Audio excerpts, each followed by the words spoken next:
Yes. Am I clear to all of you? That today we are today's topic is the heterochromatin and euchromatin part of the chromosome. You know that the chromosome has both the euchromatic and heterochromatic part, and heterochromatin is the part of the chromosome which has the tightly coiled or compactly coiled chromatic region is known as the heterochromatin. The heterochromatin part of the chromosome is said to be the genetically inert because this region does not have the active genes, and the genetic material or the DNA present in the heterochromatic region is rarely transcribed. They are not generally transcribed. And this heterochromatic region in the chromosome is located near the located in the telomeric region, and they are also located adjacent to the centromeric region.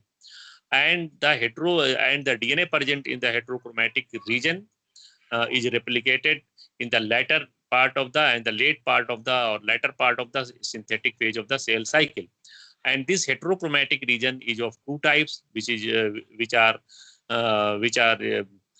constitutive heterochromatin and facultative heterochromatin. Constitutive heterochromatins are uh, are the true heterochromatic region, which are uh, which are uh, uh, which are highly repetitive, and the constitutive heterochromatin consists of highly repetitive DNA, and the heterochromatic zones present in the telomeric regions are made of telomeric regions is made up of the highly repeated DNA, which is the heterochromatic region. And this constitutive heterochromatic region and this constitutive heterochromatin is rarely transcribed, or you can say that it is not transcribed and translated. It is made up of the and or it is genetically inactive. And on the other hand, facultative heterochromatin is not a true heterochromatin. Rather it is a uh, euchromatic part which undergoes heterochromatinization, which means that the such euchromatic such euchromatic part which undergoes the tight coiling and recoiling to form the heterochromatic part, and such heterochromatic part or heterochromatic region is known as the facultative heterochromatin.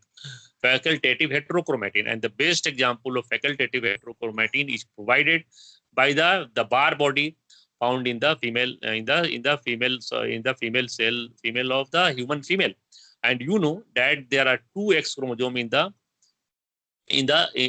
human female, and one of the two X chromosome undergoes heterochromatinization to form a dot-like structure, and that dot-like structure is known as bar body.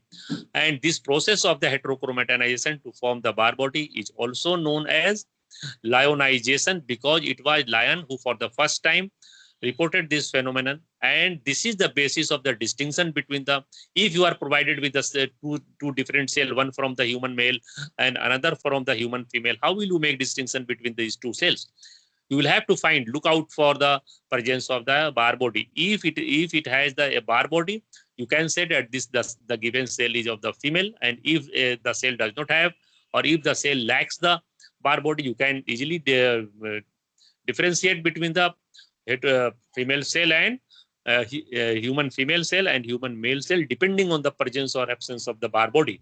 Because as you know that in case of the human male, there is presence of only one X chromosome, whereas there are presence of two X chromosome in human female.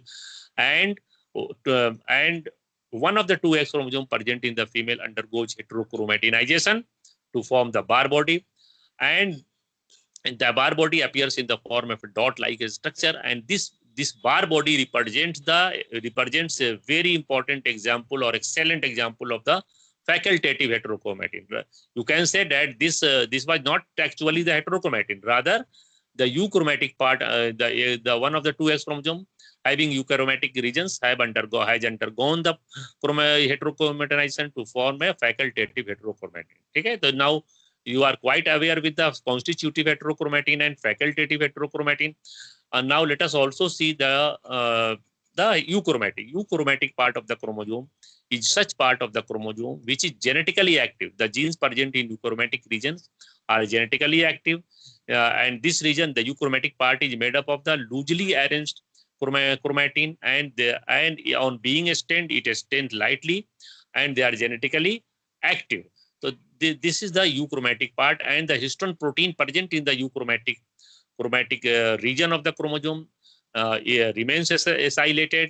And the another very important character is that the replication of the DNA present in the euchromatic region takes place in the early stage of the synthetic phase of the cell cycle. So this is the differences between the euchromatic and heterochromatic part, and the main basis of the difference between these two, heterochromatin and euchromatin part, is based on their based on the basis of the staining and the retention staining, because the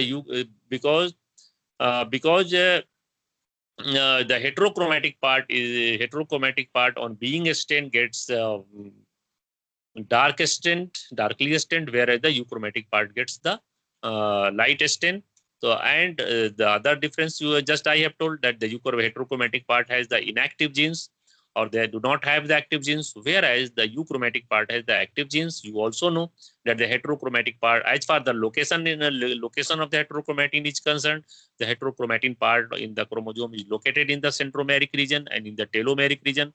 The euchromatic part present, the heterochromatic part present in the telomeric region is made up of highly repetitive DNA, and the heterochromatic part of the chromosome and the DNA present in the heterochromatic part of the chromosome gets replicated in the latter part of the synthetic phase of the cell cycle.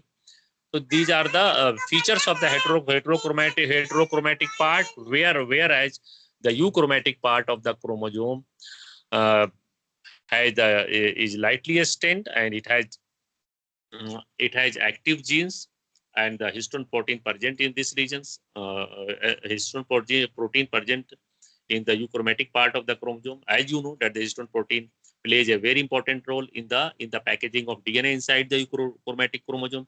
So this histone protein gets acylated, and the euchromatic part has the active genes. So these are the very important points of the differences between the heterochromatin and euchromatin part of the chromosome.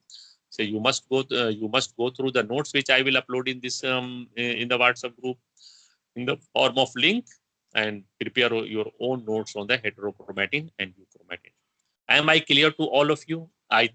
Presently there are 6 students are connected with me participating in this lecture.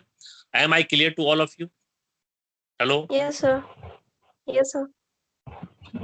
ठीक है? Yes, sir. Lecture now has come to an end.